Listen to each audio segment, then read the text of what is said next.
Here on monetization today and making sure you're signed into the right channel. So even though you can have different channels on YouTube,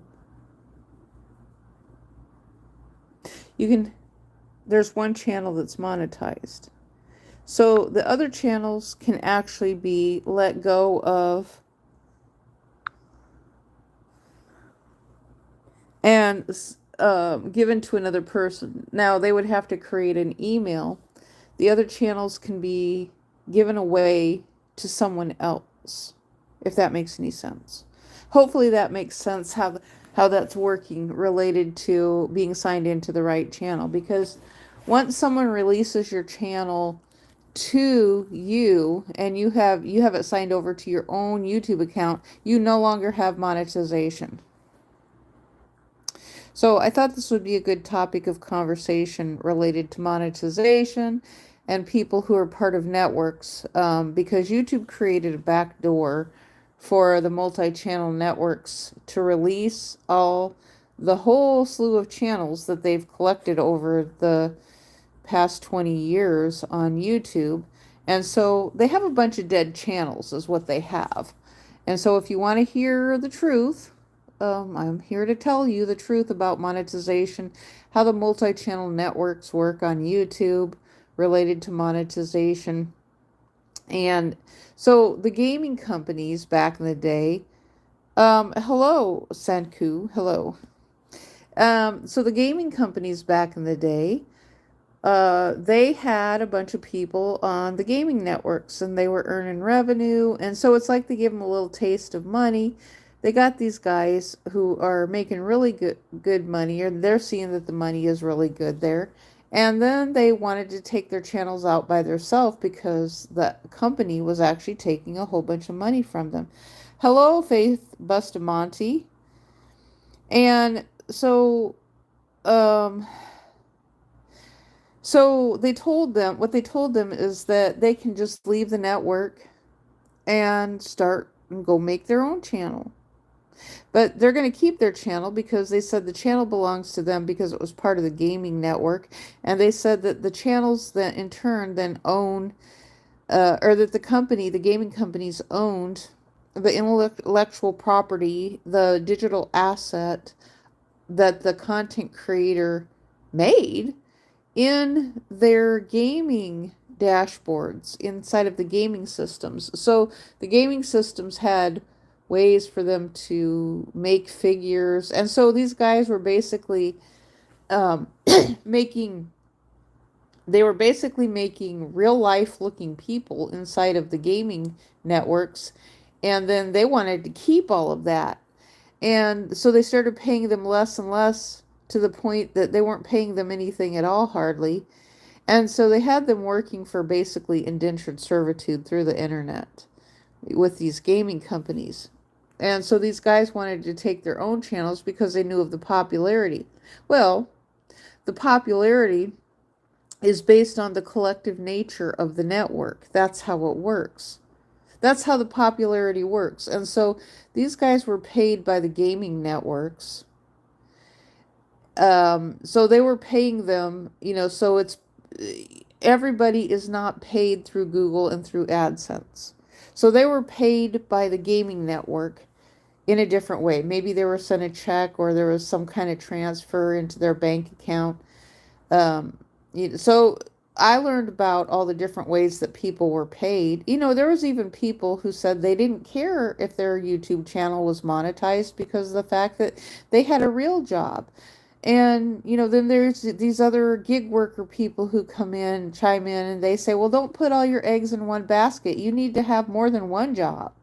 And so some of the gig worker people are a force to be reckoned with because of the fact, they're out there saying, well, don't put all your eggs in one basket. You need more than one source of income. It's like, well, okay, what do you say to these people right now?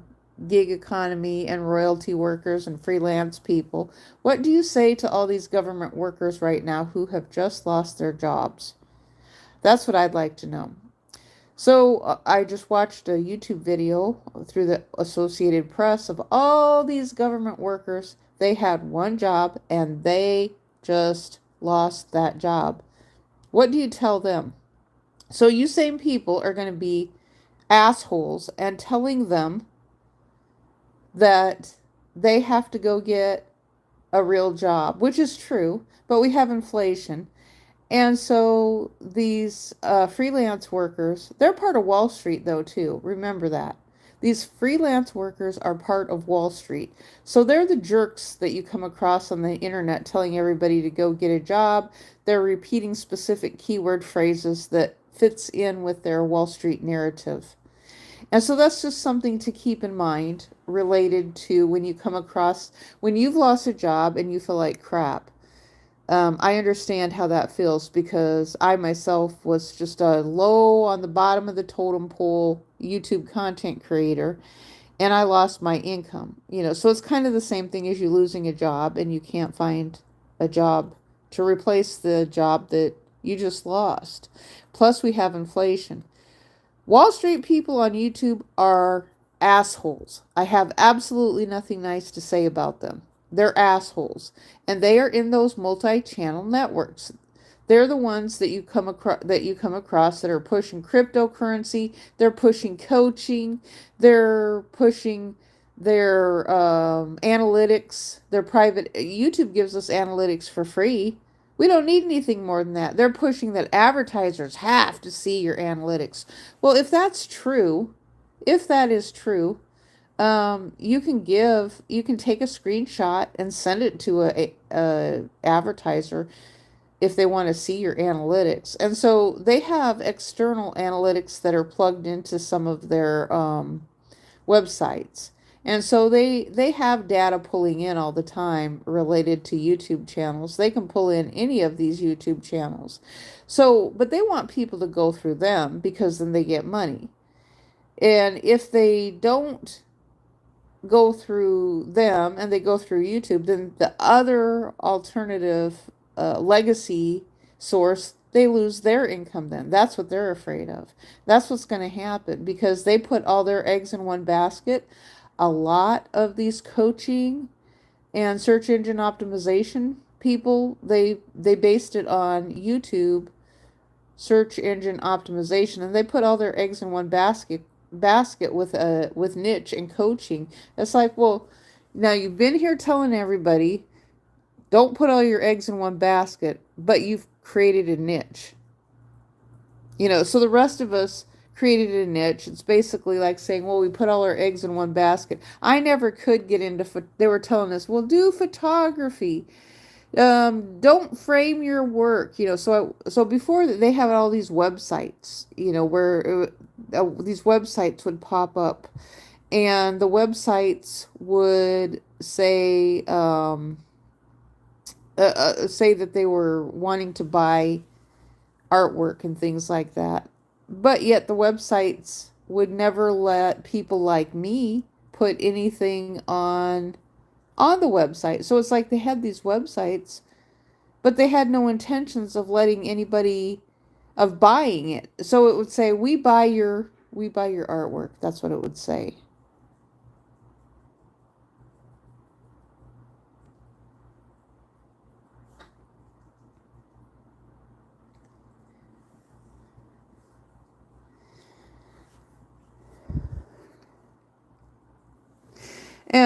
And so so this is the pitfalls. Well, not only that, then they've got kids that they've got in the networks too. So now it appears that the ones who are outside of the United States, they've got kids working inside of, and the kids don't know what they're doing, because the kids are just plugged into the channel. They're just in the YouTube channel. I don't know what they think that they're going to do. So they've got kids in what amounts to adult accounts, it looks to me like. And so they've got them making content. So I think this push related to kids knowing, setting trends is bogus. I have a big belief that it's bogus related to kids I think that the direction of what kids go related to content on the internet and in society is pushed by adults. The narrative is pushed by adults. So it's not kids setting these trends. So what they will do is they will come up with, like Taylor Swift. Well, we have to use her as an example because she's Disney.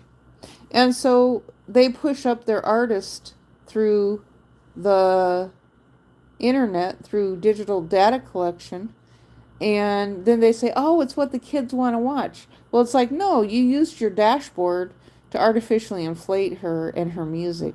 And that's the same principle from back in the day when they had people going to concerts and they were on the concert tours and stuff like that. Well, if you take your audience with you, and that's basically what it amounts to, so you could, if they didn't manipulate their audiences and manipulate what it looks like on TV with their audience sizes, I highly doubt that they have as big of audiences as what they say that they have. So back in the day, they actually had to go to a concert venue and set up at a concert venue like a fairground or an arena or something like that. Now they don't even bother setting up. All they do is they say that their YouTube channel is a concert. They are calling their YouTube channel a concert. And that's part of the non-fungible tokens that Congress does not like. And that's because it is just a digital asset only. And so apparently Congress does not like digital assets only. Now, the thing I was thinking, it worked for me because I was teaching and then I was getting ad revenue. Well, then everybody complained about ad revenue and they wanted all these ad blockers. And it's like, well, why do you want ad blockers? Because the revenue comes from the advertisers, and that's how we were earning our revenue, making our YouTube channels successful. And now you guys want ad blockers? Well, there's advertising in every video. Everything, I believe that some of these movements that have come about should show that to people that okay, I'm going to use this as an example again. So when you have the two movements of Antifa and Black Lives Matter, both of them, they are an advertisement for something. And so they played those on the news, and they're an advertisement that doesn't have any advertising. It's not advertise. What are they advertising for? What was Black Lives Matter advertising for, and Antifa? They came out of nowhere. They just completely came out of nowhere. But they were advertising for something. Maybe it was a political justice cause. I have absolutely no idea. But that's how you get advertising on the fake news. And so, or they were a social activism group. I am not sure. I have no idea. There was still advertising. All these people hollering about ad blockers, ad blockers, and it's like, why? Then that takes my job away from me. And I've often thought, if all you guys hollering about what you don't like about YouTube and you're mad about YouTube, you're taking someone else's job away. Just like today, when the government has fired all the government employees, they have a huge purge going on of government employees that are being fired. All their eggs are in one basket. I think it's a very cruel way to treat people, to do this to people, so that they can't have a way to take care of themselves. Inflation is very cruel, and the way this country is being run with inflation, with the oligarchy and the dictatorship, it's very cruel. I think it is. Um, and I know there's other people who have their opinions on things, and they take it in a little bit different direction. Because I know Alex Jones was talking about a one world government.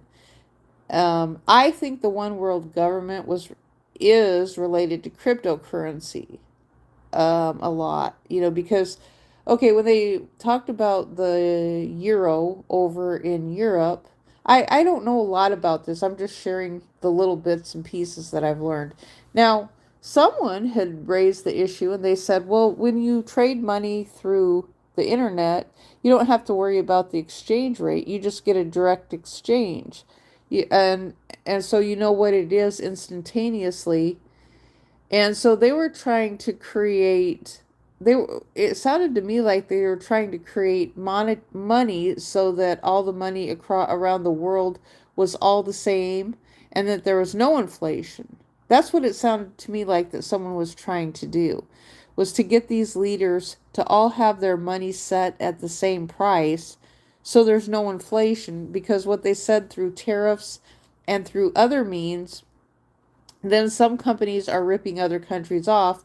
And then this is a big problem that I that makes sense to me. New governments who are trying to form, it makes it impossible for new countries to form. And I think that's what I am hearing from I think that's what I am hearing from out of South America and the Middle East, is that new countries who want to form are having a hard time forming because of inflation. And, so then someone else has to prop up the country. So they're telling them, okay, well, if you want to be a country, you have to do it yourself. Otherwise, if you don't, then you're beholden to this previous country who is trying to help you out. So either you accept our help with what we're giving you right now, or you just do it by yourself and you're just going to fail. And so you're going to end up being a country, you're going to end up having people who are living in an uninhabitable zone without a country. We see this in the Middle East all the time. Why are you telling me to end it, Faith? End it now. Now.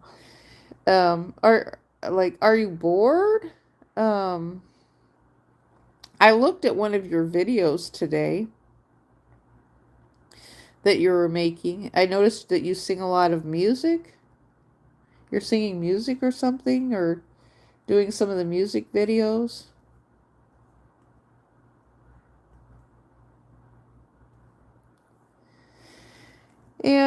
And so yeah, I just had that little bit related to I mean, I'm getting and something else that I got into my YouTube channel just recently was make sure you're signed into the right YouTube channel for monetization. Now, and I'd shared this before, that I had another YouTube channel that was monetized. But for reasons, I'm trying to think what I should have done was kept my monetization and just created a whole new YouTube channel, because it's very hard to get monetized right now, and everything is directed towards charitable contributions and donations and super chats, and most adults don't want to do that. Now if we have like thousands and thousands of subscribers coming in and giving super chats and donations, and it's like, okay, well, if that's how you're paying people now, I'll take the money that way. um but it just seems to be a different entity that's getting that, because it never worked for me. I did try super chats and donations. I tried all of it when I had my original YouTube channel, and it didn't work. I couldn't get any of my followers to do that stuff. And so, which is, so people have often told me, it's, well, if you don't try, you'll never know. And then when I say that I have tried, oh, you're just being negative. So they always have an answer to cut me down, to cut down myself and my experience when it comes to things that I've already tried. They want to just cut down my experience and say that I'm just being negative then. It's like, okay, I've already tried it. It's kind of like trying spinach. Spinach is nasty. Cooked spinach especially is nasty and gross. I've already tried it. I don't like it. It's the same thing with the super chats. I've tried it, they didn't work for me. I tried asking for donations. I didn't feel right about even asking for donations because it's like, well, what am I asking for donations for? I know it's a popular word. So I started trying to work the word donations in as a popular word. Simply, I wasn't asking for donations, but I just was using it in the sense of, okay, well, you can donate a comment to me. That's what I was thinking. You can donate a comment. You can donate a little time writing and leaving a comment.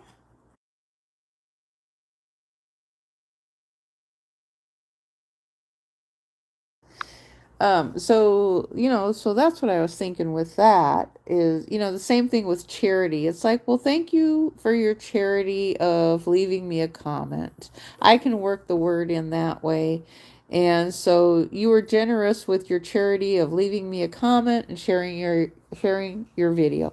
I'm not asking for any money or anything like that. I liked the advertising when it was on. It seemed to me, where I think that this anti YouTube movement came from? I think it came from Hollywood and the networks. I really do. I think it came from Hollywood and the networks because they want things their way. And so they've created this anti negative sentiment on YouTube, for YouTube content creators. And so I think what they do is that they choose certain people who have certain content that's similar to what they place advertising that was on TV, and they will boost them up a little bit, and then they tell them if the person wouldn't, if they wouldn't join the multi-channel networks, then eventually then they just drop them, because I had people calling me all the time wanting me to join multi-channel networks, and it's like, well, why? Then someone else owns my content. Someone else owns my content then. Why do I want to be a part of that? Why do I want to be a part of making my own content for someone else, for them to own it in perpetuity, and then they can use it long after I'm dead? That's just like, look at Michael Jackson or look at the music artists that have passed away, and they keep using their content. Someone else owns that, and they keep talking about it, and it's like, it's of no, the people are gone. Let's move on from them and talk about real important issues in society instead of how these networks can manipulate American society and people around the world, for their monetary benefits. I mean, because it's not sustainable. What they're doing is not sustainable. You can't run the United States as a corporation, even though there are aspects of it taking place. Now, Hollywood is anti-government, and I keep hearing that every day, the anti-government. And there's people in Hollywood who will pretend to be in the military. They're the ones that the soldiers are called stolen valor. They pretend to be in the military, and they're doing it on the internet. And they pretend that they were in the United States military when they never were, because they just want to repeat a bunch of buzzwords for whatever reason and go through the whole slew of content without actually even making any content. That's like that's the thing I think about with the live streams. They're kind of boring, and they're not real conversations. Nothing is ever achieved in a live stream. I never got my live streams to work. So when you're teaching something and people are just in front of the camera, so you got a person in front of the camera, they're talking to you, but they're writing notes in a book, or they're drawing, or they're knitting, or something like that. Well, they're not actually teaching anything. They're just doing search engine optimization. They're just there, um, to show as part of their network to do some things, but they really are not interested in it. They have no desire to do it. Um, and so it's just like the thing of storytelling. It's like, well, the networks went in a direction of storytelling as well, because that was pushed by Whoopi Goldberg, and Whoopi had this thing. I think it was about a year and a half ago, maybe two, and they were talking about looking for a new generation of storytelling.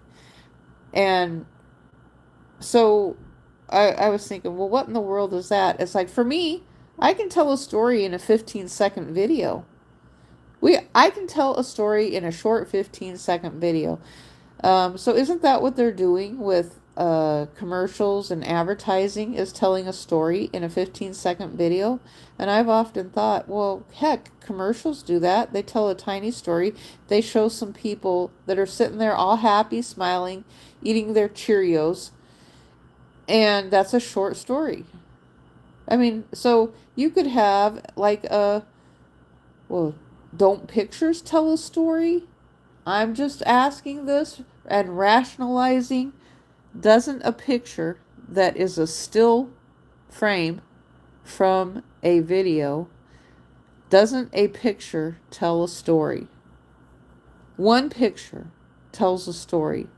So we have moved so far away from what storytelling truly is, because back in the day, there were times we didn't even have pictures. So in our media, we didn't have pictures. When we had radio, we didn't have pictures. Now, in order to understand how we got to where we are right now, we do have to reflect on the past from time to time. Well, I mean, if you want to, it's not something that I would want to force people to reflect on their past to have an understanding of how we got to where we are, but it's helpful. Now, there's another element of people who just want to purge along and say, forget about the past. We don't need to hear about the past anymore. It's done and over with. Typically, that's criminals. So, criminals want to move on from the past because they know they did something wrong and they feel guilty about it. They just want to move on from the past, and they don't want to think about it. Now, other people, victims, who have had something done to them, do want to look at the past and wonder, well, how come this society is not helping me? And I've always said that about corporations. When a company, when they have their CEOs, and right now the United States is an oligarchy, and so I've said that about like television, which television and corporations. I've made some analogies with the two of those. So, for example, TV, we never could search for anything in the past. We couldn't search for anything. TV is not a search engine. You cannot search for anything on TV that you can search for on the internet. So we can't throw the internet out altogether because of the fact that there's a lot of, I still would bet on there's more good things than there is bad about the internet. Even though get shoved in my face on a daily basis all these bad things that have been, oh gosh, for the past 20 years, I've had shoved in my face all these nasty things about the internet. And it's like, well, why does that keep coming up? Because I liked the nice side of the internet, but I understood the bad side of the internet at the same time, even though I can't control it. The internet is schizophrenic. If you want to look at it like that, the internet is schizophrenic. Now, TV itself, we never could search for anything. It's not a search engine. They just repeat everything. I'm thinking, with TV, why did they even bother doing Sesame Street? They could have just done a couple of shows and then, just like Fred Rogers, and just played them over and over again, because they still basically do the same thing that they did back then. They're just hiring different people to do the same thing. That's all they're doing. That's all a school teacher is. A school teacher is someone who is hired, it's a new person, and they might have a little bit different way of doing things. It is a different person, but that's the only way you can teach kids, though. Because the kids are young and they don't know, they don't have life's experience, and someone has to teach the kids. The school teacher is different. Or the thing you could do is you could record the school teacher and then have a TV in the room, and the school teacher it's on a timer, and the kids listen to the school teacher who is and she's pre-recorded, and she's sitting on a podium talking to the kids, and they're just supposed to learn from her that way. So there's no interaction whatsoever between the kids and the school teacher. They can't even actually ask her questions because she's just on a VHS tape talking. And so there's no interaction whatsoever. And that's kind of how it is with internet schools, too. There's no interaction whatsoever at all. And, so it does make sense to me that it has for a long time, that the personal human contact with people has been taken away. I get that. I do. I've gotten that for a long time. That's why I always said that I just wanted to be someplace where I felt safe, and I would just get rid of, I just would stay away from the internet altogether. I mean, yeah, I have experiences of bad things happening on the internet, but as it was brought up last night, and someone told me again that he's, I'm just not going to say who it was, but they said, well, that people who talk negative, other people don't want to be around them. And I said, yeah, I know that. And clearly he didn't care about the dialogue. Or that's kind of how I felt, that he actually cared about what I was saying, and he didn't care if I had a few negative things to say, that I didn't have to be happy all the time. That's what I was hearing from this person.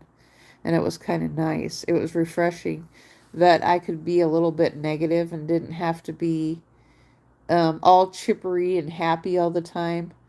And, because this is the other thing that's been brought up with the internet, is the all happy people.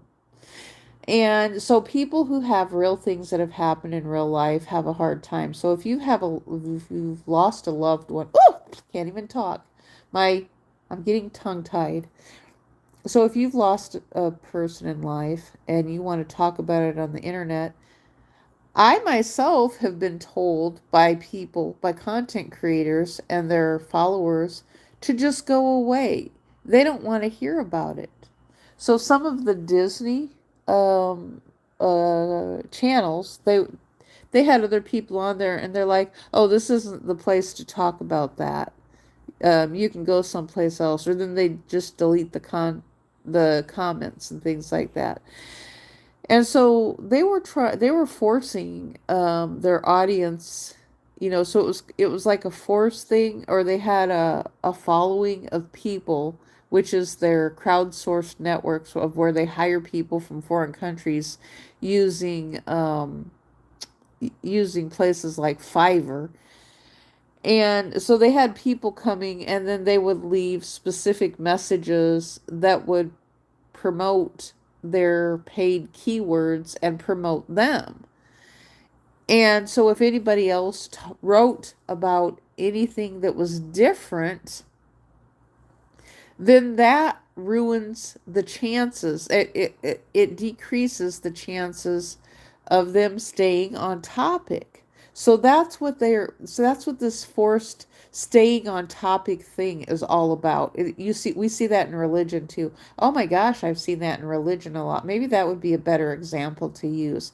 I think religion might be a better example to use. So for people who understand a little bit of search engine optimization and one topic only, maybe they've been part of networks and now they've been let go, and then they're making their own YouTube channels. They understand the one topic only, so one topic only does work on YouTube. The only entity that benefits is YouTube. So if the content creators aren't being paid to make content, then the content creators become unhappy. Because it's like, well, why bother making quality content? Why bother? That's what I think. Why bother making quality content? Because of the fact that um, other people have stuff up. If someone's truly interested, they can go watch that. I know I was told many, many times. People started literally telling me on my original YouTube channel that they were not interested in what I was doing. And it's like, well, where are all these followers from? Like, how did I get all these followers and now all of a sudden you guys are not interested in what I'm doing? This doesn't make any sense to me. It makes absolutely no sense. Now, I think what happened is the crochet community got burnt out because people were making quality videos in the crochet community. I'm hearing that from everybody. They got burnt out. They just plain got burnt out. And you know what happens too when you take the money away? You get burnt out really easy. It's like, well, why should I bother doing anything of quality work if nobody's going to watch it? Why should I bother? You know? You know, it was kind of fun for a while, but now it's just not working. And but I do get it on the other side. There's a lot of nefarious things taking place related to the PDF documents and yeah, the PDF documents and non-fungible tokens and what appears to be money laundering. So through the crochet community, it appears that there's a lot of cryptocurrency money laundering taking place too. And so hopefully they'll get all that sorted out, because I'm not going to participate in money laundering, into the because I was just completely excluded anyway. And so it's like there's the other element of people who get rewarded and the rest of us get crapped on. And it's like, well, okay, do it by yourself then. You know, um, that's why people are going more towards artificial intelligence right now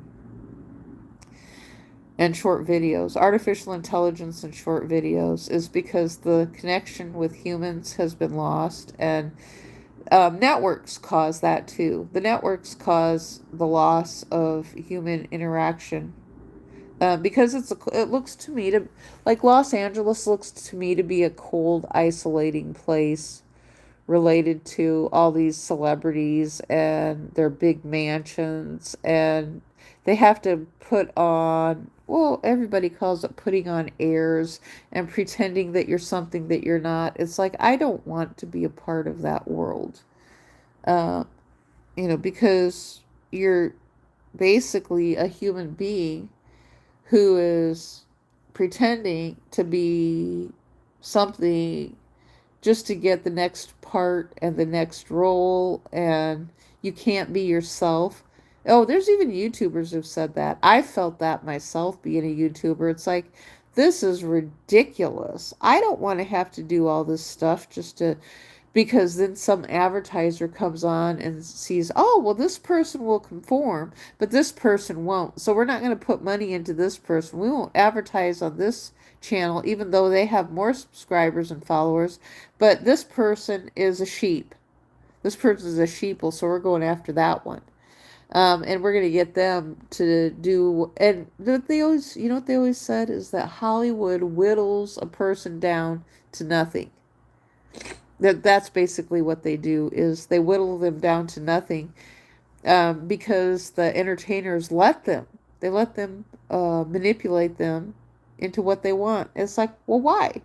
So entertainers can't actually challenge the status quo and say, well, why are you guys doing this? So we've seen a whole slew of entertainers who said that they have been abused. Well, why didn't they call the police? It sounds like some of them did.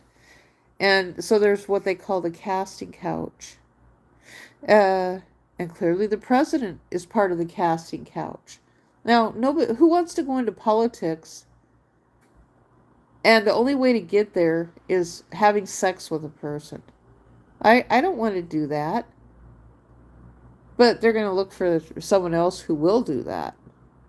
Well, what kind of politicians is that? Like, what kind of country is that you place libido and sex above the content and character of a person, where that's more important than finding real people who actually care about the country? So I mean,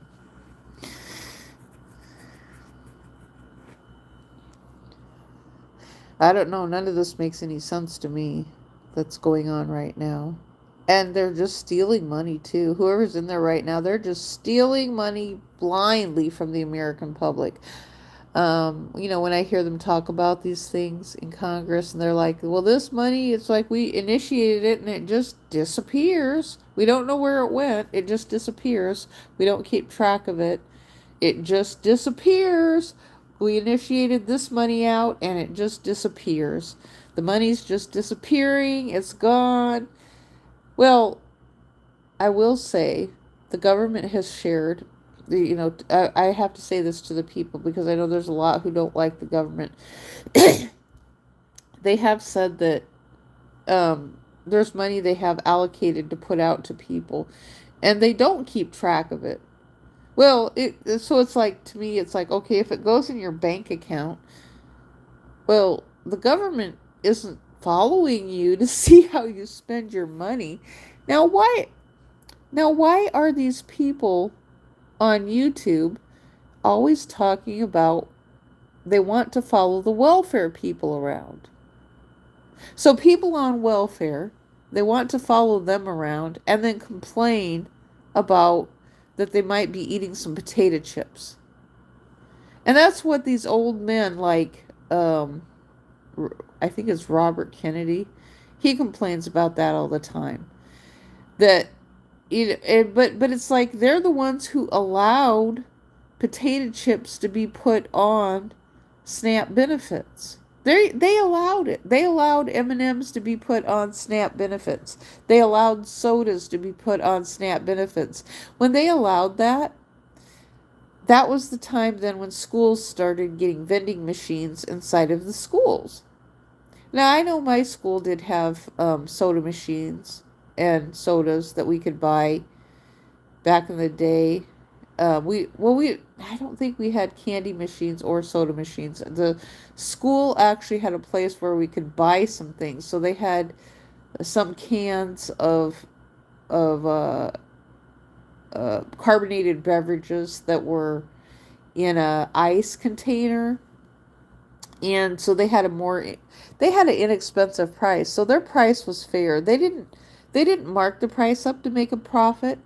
Their price was fair because I knew how to do math at the time, because I'd bought enough sodas and carbonated beverages, and that I would did the math, and it's like, oh, this isn't, I thought it was kind of nice. The school is not charging extra to make a profit, so I think that a can of soda back then might have been 50 cents. It's not like now where in a vending machine you pay $5 for it. I don't need a soda that bad. So the vending machines mark the prices up really, really high. Just like a lot of freezer containers where you buy things, they mark the prices up really, really high. And so they're wanting to make a profit. And so, they know people are in a rock and a hard place a lot of times.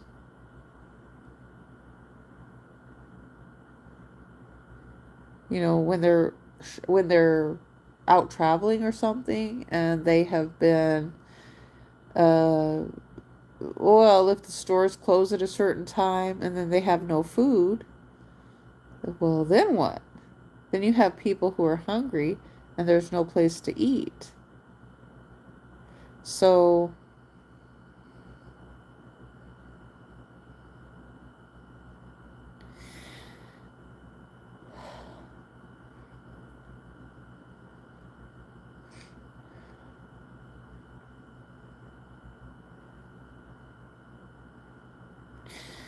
Well, anyway, I think I'm done now. I'm not going to listen to a bratty kid um, tell me to end my live stream. I'm just not going to. So, I think I'm done at this point.